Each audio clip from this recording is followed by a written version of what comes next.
Bonjour à tous, j'espère que vous allez bien. Après une longue pause estivale que je vous raconterai en détail, très croustillant, très bientôt, je vous propose de reprendre nos vidéos en commençant par une triste actualité, celle de Lampedusa, où l'Europe se dilue, l'Europe se noie, s'écrase sous le poids de l'Afrique. Les images parlent d'elles-mêmes, hein, je pense qu'on n'a pas besoin d'être un théoricien d'extrême droite perché sur la cime montagneuse, brumeuse ou sur un château dans la Loire qui sent le renfermer. On n'a pas besoin d'en arriver jusque-là pour voir l'évidence.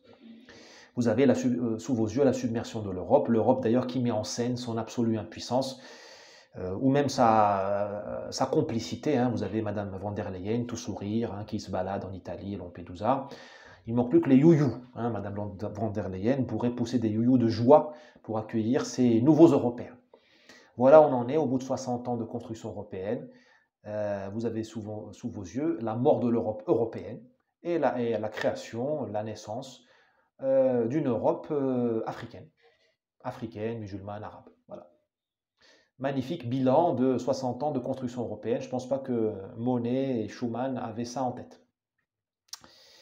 Voilà, c'est exactement ça l'enjeu au fait. On tourne une page historique. On est comme au temps de l'impression, de l'arrivée de l'impression, Gutenberg, ou des grandes découvertes de l'Amérique, ou de la réforme. Vous voyez, on est dans une cassure, dans un pivot, comme disent les Américains. Préparez-vous à rentrer dans une Europe, dans une époque historique où l'Europe n'est plus une Europe blanche, n'est plus une Europe européenne, d'origine chrétienne. Vous allez maintenant c'est la fin de l'unité et de l'uniformité des peuples européens. C'est le grand mélange qui va commencer. Bon, avec tout ce que ça veut dire, hein, le changement des cultures, changement des mentalités, changement des performances économiques. Vous savez, si l'Afrique n'est pas performante économiquement, c'est parce que les peuples africains, au-delà de leur qualité, ont un problème avec certains items de la performance économique. Notamment, ce que je dis toujours dans mes livres, le manque de collaboration, le manque de coopération, le manque de confiance dans la société. Ce qui fait que quand on ne collabore pas entre ethnies différentes, entre ethnies différentes, entre familles différentes, quand la confiance se limite aux limites du clan, eh bien, il n'y a pas de croissance économique parce qu'il n'y a pas d'investissement, il n'y a pas de prêt bancaire, il n'y a pas de confiance. Je ne vais pas mettre mon argent, hypothéquer ma maison avec quelqu'un qui ne me fait pas confiance, qui pourra me voler parce qu'il me considère comme un sous-homme parce que je ne suis pas de la bonne ethnie. Vous voyez ce que je veux dire? La corruption, évidemment, plombe l'Afrique. Enfin, tout ça, ça va être transporté en Europe. Hein. Parce qu'on ne transporte pas que des carapaces, que du hardware, non déplaise aux incultes qui nous gouvernent, hein, qui ne jurent que par l'informatique quantique et par l'intelligence artificielle. L'être humain est autre chose que le hardware. Nous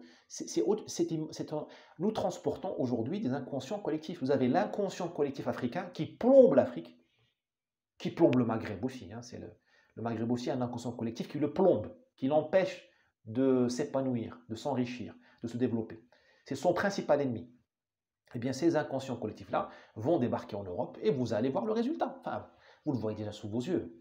Mais là, vous allez voir le décrochage, que dis-je, la sortie de l'histoire de l'Europe.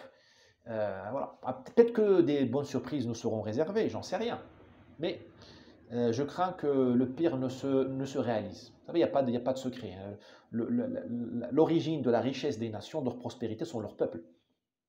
Hein, si la Corée du Sud est riche, ce n'est pas parce qu'elle a du pétrole ou elle n'en a pas. C'est parce qu'elle est peuplée de Coréens du Sud. Si le Japon est riche, ce n'est pas parce qu'il mange de la baleine ou du thon. C'est parce qu'il est peuplé de Japonais qui font le job. Si la Chine est en train de devenir la première puissance mondiale, ou déjà, enfin, si la Chine a dépassé le sous-développement, c'est que les Chinois ont fait le job. Les Chinois, pas les Russes ou les Coréens ou les Sénégalais, ce sont les Chinois qui ont fait le job. On est toujours responsable de son bonheur comme de son malheur. Vous voyez Israël, pays arabe, hein, traverser une frontière, le PIB par habitant divisé par 10. Pourtant, c'est ethniquement, l'ADN est presque le même. Je veux dire, entre un Jordanien, un Libanais, un Syrien et un Israélien, bien souvent, on est vraiment dans le même peuple, j'allais dire. Vous voyez ce que je veux dire? C'est l'être humain qui fait le bonheur ou le malheur d'une nation. Et là, vous allez, sous les applaudissements, sous les you de Madame von der Leyen, vous allez assister à l'installation du malheur en Europe. Les heures sombres arrivent. Hein. Les heures sombres, c'est plus seulement les années 30. Maintenant, vous avez les heures sombres qui arrivent, c'est les heures sombres ce transfert massif d'un inconscient collectif qui n'est pas prêt pour la modernité, le développement économique. Je l'assume. Je l'assume parce que c'est ça la vérité. Ça la vérité. Hein, il y a sous les pieds des Congolais des richesses minières qui leur permettraient d'être la Californie de l'Afrique. Hein. Mais ça ne bouge pas. À l'inverse, du côté du, je sais pas moi, du côté du Rwanda, bon, vous pourrez toujours me critiquer en disant ça, vous avez quelque chose qui se passe, parce que les Rwandais se sont pris en main.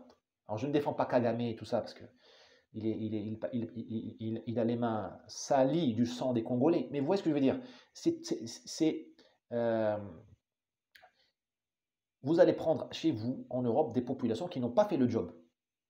Le job de se critiquer soi-même, de penser contre soi-même et de se réformer soi-même. C'est le plus dur d'ailleurs. C'est le plus dur. Parce que le pétrole, la technologie, tout ça, ça s'achète. Je veux dire, la technologie, ça s'achète. C'est pas compliqué d'importer de la technologie. Ce qui est difficile, c'est de créer une ambiance, un cadre de collaboration dans une population et la convaincre de se dépasser, de dépasser les limites qu'elle s'est mise à elle-même. Voilà. Donc voilà, changement historique majeur. Vous avez devant vous les futurs Amérindiens, hein, vous savez, les peuples européens, c'est les futurs Aztèques, Incas, qui seront balayés. Alors, je devrais utiliser le conditionnel, parce qu'en matière historique, il ne faut pas être arrogant par excès de certitude, hein, il faut laisser la porte ouverte à la surprise, peut-être à la bonne surprise, mais ça n'arrive pas qu'aux autres. Hein. Ce que nous avons fait subir aux Aztèques et aux Incas, ou aux Mayas et tout ça, peut nous arriver à nous-mêmes. Hein. Voilà, ça n'arrive pas qu'aux autres et nous ne serons pas le premier peuple grand remplacé. D'ailleurs, l'histoire humaine est une succession de grands remplacements. Qu'est-ce que c'est que l'histoire de la Russie? C'est des grands remplacements venus de peuples de la steppe d'Asie centrale. Qu'est-ce que c'est que d'ailleurs même la France? La France, ce sont des peuples qui sont venus par les grandes invasions qui ont détruit l'Empire romain. Qu'est-ce que l'Allemagne? Qu'est-ce que la Turquie? Que sont les Turcs? Ce sont des grands remplaçants venus des profondeurs de l'Asie centrale. Qu'est-ce que c'est que le Madagascar? L'origine de Madagascar ethnique, c'est des peuples de Malaisie, d'Indonésie. Là, on est dans la science dure, on n'est pas dans les élucubrations hein, d'un journal d'extrême droite, on est dans la science dure. Qu'est-ce que c'est que même la population du Vietnam? C'est le grand remplacement par l'élément annamite. Qu'est-ce que c'est que la population de la Chine? C'est l'élément Han qui a remplacé les autres. Voilà, c'est comme ça. Donc, vous avez un grand remplacement en cours sous les youyous, j'insiste, de Madame van der Leyen, qui est ni élue ni légitime, je ne sais pas d'où elle sort. Vous avez aussi le disque rayé qui continue à tourner, au grand bonheur des immigrationnistes, qui est le disque rayé de l'humanitaire. On nous dit il faut accueillir tout le monde, c'est un devoir humanitaire. Bon, moi je dis où est-ce qu'on met le viol de la petite là par Oumar N? Dans quelle case de l'humanitaire on le met? À quel niveau d'indignation humanitaire vous mettez ce viol-là commis par un migrant, probablement rentré par une filière clandestine comme celle-là hein, puisqu'on parle d'humanitaire. Où est-ce que vous mettez les agressions commises par des migrants? Dans quelle case de l'humanitaire? Dans quelle catégorie? Est-ce que ce n'est pas de l'humanitaire? Comment vous comprenez le fait que vous avez aujourd'hui des mafias qui martyrisent ces Africains qui rentrent en Europe? Est-ce que c'est de l'humanitaire de donner à ces mafias un débouché commercial en accueillant les clandestins? Je ne vois pas d'humanitaire là-dedans. Est-ce que vous avez affaire à des victimes vraiment? En fait, nous avons affaire à des victimes et à des acteurs. Parce que ces gens ont payé des sommes au-delà de 5 000 € aux mafias pour venir en Europe. Donc elles se sont mis dans la gueule du loup. Elles n'ont pas été prélevées malgré elles avec une Kalachnikov du Mali et envoyées en Italie. Ces gens ont rêvé de ça, ils ont payé pour ça. Ils ont assumé des risques. Mais en même temps, ils ont payé pour se faire maltraiter, cracher dessus, humilier, violer par les mafias libyennes, égyptiennes, du Sinaï et autres. Donc on est vraiment dans les limites de la psyché humaine. Hein. Vous avez des gens qui payent pour devenir esclaves le temps d'une traversée. Ces gens, il faudrait les sauver contre eux-mêmes déjà. Il faut les sauver contre eux-mêmes, parce que c'est vraiment dans la contradiction totale. On est dans des gens... On est dans... ces gens, ils devraient pas... Leur libre arbitre n'est plus valable. Il faudrait les mettre sous tutelle. Il est où l'humanitaire là-dedans quand on débarrasse les dictateurs africains, les juntes et les élites africaines de leur classe populaire, de leur classe dangereuse? On les envoie en Europe. Il est où l'humanitaire là-dedans? Je ne le vois pas, moi. Ces jeunes-là qui se jettent sur Lampedusa, ils devraient se jeter sur le palais présidentiel à Abidjan, ou à, je ne sais pas où, à Banjul ou à Monrovia. Ce n'est pas sur les frontières européennes qu'ils devraient se jeter. S'ils ont tellement de courage, et il y a du courage là-dedans, bah, il faut qu'ils changent leur pays. Au lieu de faire le business model, de faire la fortune des passeurs libyens. Il est où l'éthique là-dedans? Quand vous voyez l'Allemagne qui est en train de vider de ses forces vives une partie du Maghreb et de l'Afrique, elle prend les infirmiers, les médecins, les bouchers, le Canada fait pareil. Et il est où l'éthique? Il est où l'aspect humanitaire? Est-ce qu'en privant l'Afrique et le Maghreb de leurs médecins, de leur personnel paramédical, est-ce que vous allez faire le bien? On ne fait pas le bien là-dedans, on fait le mal. Si les Allemands ne veulent pas devenir infirmiers, ben ils n'ont pas, et c'est leur problème. Ils n'ont qu'à en payer le prix. Ils n'ont pas à vider les peuples d'Afrique, à priver les peuples d'Afrique de leur rare personnel médical. Il est où l'humanitaire là-dedans? Il n'y a pas d'humanitaire. Mais le disque rayé continue à tourner. Continue à tourner et ça marche. Ça marche. Vous avez Madame Meloni, je ne sais pas à quoi elle sert aussi. Meloni, Salvini, à quoi ils servent? À part dire qu'ils ne peuvent pas faire grand-chose, ben ils n'ont qu'à démissionner. Le boulot est trop dur, ils n'ont qu'à démissionner. Ils ont fait tout un flanc, tout un scandale pendant la campagne électorale, et là, il n'y a rien. Bah, les gars, bah, démissionnez, il n'y a pas de problème. Ne soyez pas complices de ce crime de masse fait contre l'histoire du monde. Je dis bien contre l'histoire du monde, parce qu'une Europe qui n'est plus européenne, tout le monde y perd. Vous savez, les peuples aspirent à persévérer en eux-mêmes. Moi, je voudrais que les Chinois restent toujours Chinois, et que les Japonais restent toujours Japonais. Moi, je ne veux pas que les Chinois deviennent autre chose. Et les Chinois, pareil, ils vous souhaitent, vous, Européens, que vous restiez Européens. Les Maghrébins souhaitent, malgré tout les contradictions, ils souhaitent que vous restiez Européens. Les Africains souhaitent que l'Europe reste européenne, pas qu'elle devienne africaine. Vous voyez ce que je veux dire? Donc c'est un crime contre l'humanité qui est fait, contre l'histoire. On peut dire ça comme ça. Enfin, vous avez un emballement. Hein, ça s'emballe. Pourquoi? Parce qu'en Libye, il n'y a plus de patron. Et puis, vous avez des diasporas. C'est-à-dire que ces gens qui atterrissent à Lampedusa, ils savent qu'ils vont se connecter très rapidement à leur village, à leur clan, à leur tribu, à leur peuple. Vous avez des villages africains aujourd'hui qui sont éclatés entre Düsseldorf, Madrid et Londres. Donc, il suffit d'arriver en Europe pour être pris en charge, avoir du boulot, un logement. Et c'est tout à fait naturel, tout à fait humain. Je ne critique pas ça. Je dis tout simplement que les diasporas sont tellement fortes aujourd'hui, tellement nombreuses, que ça rend la traversée très intéressante. Les chances de succès sont de plus en plus importantes. Il suffit de payer, de passer au bon moment, et après, vous êtes pris en charge par les vôtres. Donc, ça va partir. Donc, les solutions sont de plus en plus difficiles, puisqu'on a tellement fait de bêtises qu'il n'y a plus de solution démocratique. Qu'est-ce que vous allez faire? Vous n'allez pas, vous n'allez pas empêcher les gens d'appeler vous n'allez pas empêcher les immigrés qui arrivent à Lampedusa d'acheter une carte SIM ou un téléphone pour appeler leur frère ou leur cousin à Düsseldorf. Vous n'allez pas les mettre vous savez ce que je veux dire? Ils vont faire le job et c'est normal. Ils vont maximiser, ils vont s'enraciner en Europe. Maintenant, en guillemets, il ne reste plus qu'à tirer sur les gens en pleine mer, ce qui est difficilement acceptable d'un point de vue humanitaire. On n'est pas des sauvages non plus. Il faut refouler les gens vers les plages libyennes et tunisiennes au niveau des eaux territoriales de ces pays-là, ceux qui posent des questions de souveraineté.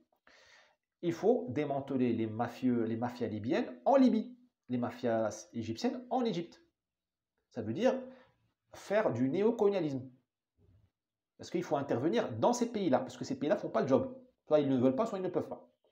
Et là, vous aurez tout un débat juste et valable sur le retour du colonialisme. Et d'ailleurs, c'est toujours ça l'histoire de la Méditerranée. Hein. Jadis, Tripoli est une place espagnole. Tunis, comment elle s'appelle? J'ai oublié, la Goulette, je crois. Était une place espagnole.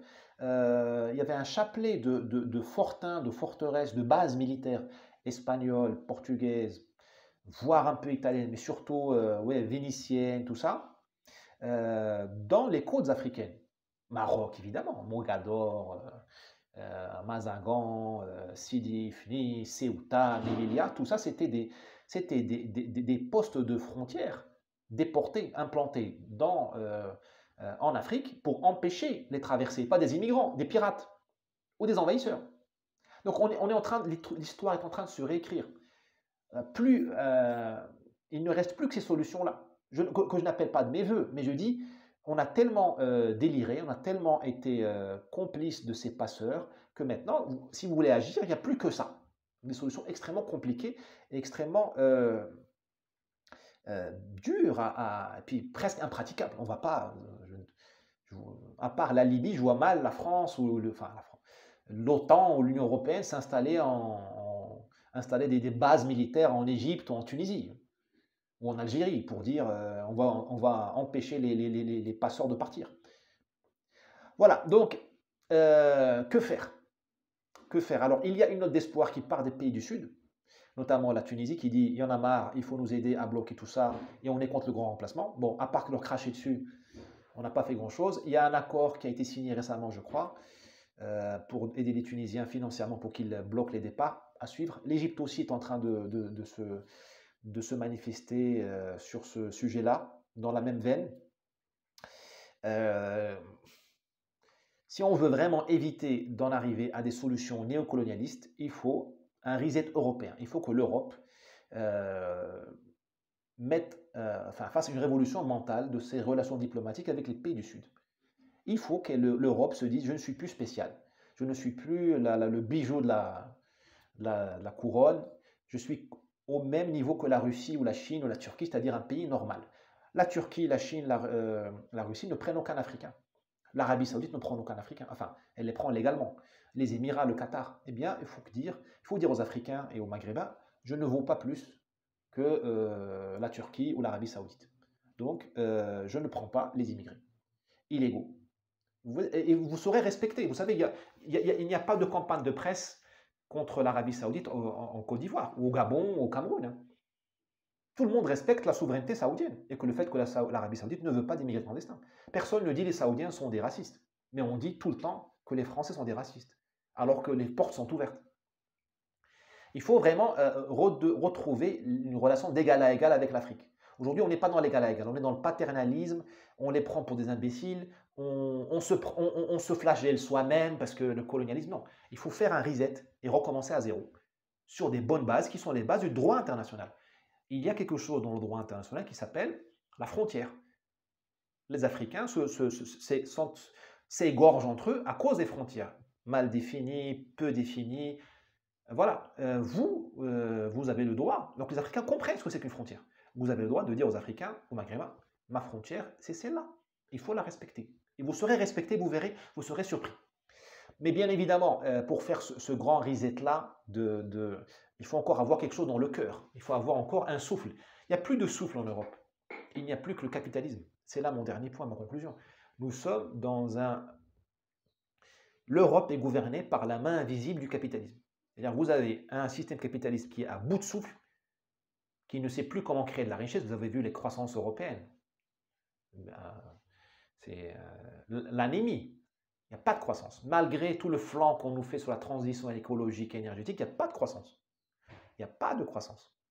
La dette est terrible, les déséquilibres sont terribles, même la productivité a cessé d'augmenter, me dit-on. Il n'y a pas d'espoir économique, à court terme ou à moyen terme. Et donc, vous avez aujourd'hui un choix qui a été fait de ramener de la main-d'œuvre qui ne demande rien, qui est corvéable à merci, qui est habituée aux inégalités, voire aux injustices. C'est ce qui se passe au Maghreb, en Afrique, l'injustice, l'arbitraire. Une main-d'œuvre qui accepte le peu qu'on lui donne, une main-d'œuvre pas performante. Et on lui met en face des processus industriels ou techniques qui compensent sa non-productivité. Allez chez McDo, allez chez Starbucks, vous allez comprendre de quoi je veux parler. Vous avez aujourd'hui... Vous n'êtes plus obligé maintenant de parler français pour travailler chez McDo, me semble-t-il, aujourd'hui. Ou même chez Amazon ou autre. Parce que vous avez des tablettes qui vous expliquent quoi faire. Et puis, on a transféré au client la charge de préparer lui-même son produit. Vous allez à l'aéroport à Charles de Gaulle, ben c'est vous qui scannez vos bagages, qui sortez l'étiquette des bagages. Bientôt, c'est vous qui allez nettoyer l'avion. Donc, donc le personnel qu'on embauche n'a plus besoin d'être aussi préparé qu'il y a 10 ans, 20 ans, 30 ans. D'où l'appel à cette immigration de masse. Donc vous avez un système capitaliste qui est à bout de souffle, qui ne veut pas reconnaître évidemment qu'il a tout raté, qu'il est dans l'impasse, et qui décide pour nous. Et vous avez von der Leyen qui a l'arrogance, hein, l'aplomb de dire c'est moi qui décide. Non, elle décide de rien. Elle surfe la vague, elle accompagne la vague qui nous mène vers les chutes du Niagara, vers le trou noir de sortie de l'histoire. Voilà, la main invisible du capitalisme, une main lépreuse. C'est elle qui distribue les cartes et qui nous coupe le souffle. Parce que vous voyez, Mélanie, tout ça, je ne sens pas l'amour du pays. Bon sang, l'Italie de Machiavel, de Michel-Ange, l'Italie, mais je veux dire, pour un village de la Toscane, ou même des Abruzzes, pour un village italien, il y a de quoi faire une guerre mondiale. Le patrimoine, la délicatesse des mœurs italiennes, la culture, enfin, ce que c'est que l'Italie, l'identité italienne, ça, mais aucun traité européen ne résiste ça, enfin, ne vaut ça. Je m'assois dessus facilement, moi je serais italien. Enfin, l'Italie a mis des centaines d'années à exister, Garibaldi, les guerres, les états pontificaux, pour faire l'Italie. Et là, vous la donnez à la submersion migratoire. Vous bradez votre pays comme ça, sans tirer une seule balle. Vous renoncez à votre identité, votre pays que tout le monde a voulu vous prendre, les Autrichiens, les Français, les Espagnols, et j'en oublie. C'est ça, oui, la Savoie, tout ça. Enfin, l'Italie, c'est un pays qui vient de naître, il n'a même pas 150 ans, d'un point de vue politique. Et déjà, boum, et on le dilue dans une espèce d'Europe africaine, où l'Italie ne veut même plus décider de son sort. Mais Madame Meloni, tout ça, mais vous n'êtes pas au niveau. Et ça, c'est même pas un discours de droite ou de gauche. Je serais communiste, je défendrai le moindre village italien avec mes dents. On ne parle pas d'une terre, nous là, d'une terre, on ne parle pas d'un désert, on parle de l'Italie. Je prends l'exemple de l'Italie, mais vous voyez ce que je veux dire? Au fait, il y a une abdication profonde, il y a plus d'âme. Où est passée l'âme européenne? Hein, quand j'étais au lycée, on nous a dit, dans les conclusions, il faut apprendre à ouvrir sur un autre sujet. Eh bien, quand on a renoncé à Dieu, on a renoncé à l'âme, hein. On a renoncé à cette dimension de l'être humain qui est autre chose que la consommation, que le McDo, que le Starbucks, que le PIB par habitant, que les flux logistiques des migrants, on les distribue. Quand vous distribuez des migrants quand vous dites qu'on vous le met à Düsseldorf et pas à Berne ou pas à Paris, c'est un paysage humain que vous allez changer, ce sont des mentalités que vous allez changer. C'est une histoire avec un H majuscule que vous allez changer. C'est une tradition sur laquelle vous vous asseyez. Bon sang, Düsseldorf, c'est pas Bamako. Il faut préserver Bamako et Düsseldorf. Moi, je suis pour préserver Marrakech et Lyon. Je suis pour préserver Alger et Berlin. Vous voyez ce que je veux dire? Mais ça c'est les Européens ne comprennent plus ça depuis qu'ils ont vendu leur âme au diable. Voilà, on est dans une époque où la main invisible du capitalisme, une main lépreuse, est aux commandes. Voilà, écoutez, la civilisation européenne sera peut-être la première civilisation victime du capitalisme. À mon humble avis, c'est ça la critique à faire au capitalisme. Il ne faut pas, comme font les filles, la NUPS, en nous embêtant avec le libéralisme. Il n'y a pas de libéralisme. On sort du Covid, on nous a demandé de prendre le café debout. On sort du Covid où le gouvernement a décidé pour nous qu'il ne fallait pas qu'on achète des jouets parce que ce n'est pas essentiel. Il est où le libéralisme? On a fermé les entreprises pendant le Covid. Le libéralisme n'a jamais été aussi absent. L'ennemi, ce n'est pas l'ultralibéralisme. L'ennemi, c'est ce capitalisme failli qui ne sait plus quoi faire à part nous gronger, nous dévorer, parce que nous avons oublié Dieu. Je ne fais pas un discours religieux ici, nous avons oublié. En renonçant à Dieu, nous sommes amputés nous-mêmes et nous ne comprenons même plus ce qui va nous arriver. Madame Meloni ne comprend même plus ce qui va lui arriver, malheureusement. Allez, n'hésitez pas à donner un like et à partager cette vidéo. À bientôt.